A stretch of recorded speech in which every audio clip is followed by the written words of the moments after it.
गला में नगावा मारी फुफुकार उनके जलवा दी ढार। ए गोरी जिनकर गला में नगावा मारी फुफुकार उनके जलवा दी ढार।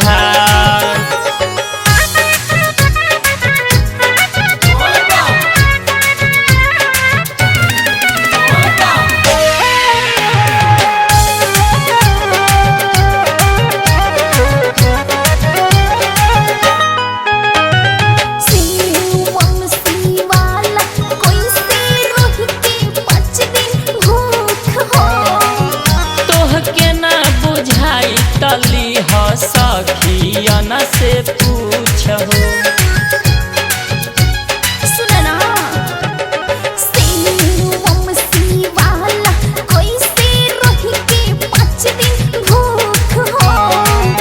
तोह के ना बुझाई तली हो सखियन से पूछो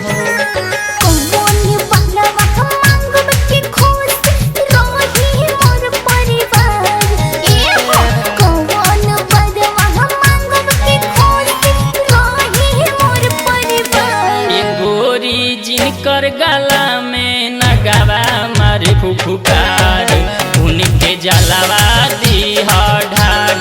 ए गोरी जिनकर गला में नगावा मारे फुफुकार उनके जलवा दी ढार।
जिनकर गला में नगावा छोड़ी फुफुकार उनके जलवा दी ढार।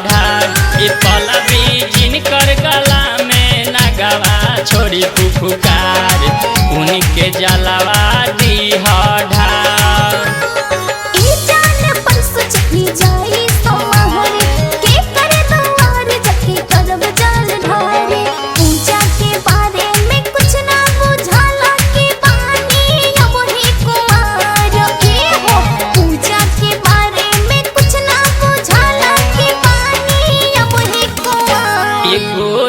जिनकर गला में नगावा मारे फुफुकार उनके जलवा दी ढार। ए गोरी जिनकर गला में नगावा मारे फुफुकार उनके जलवा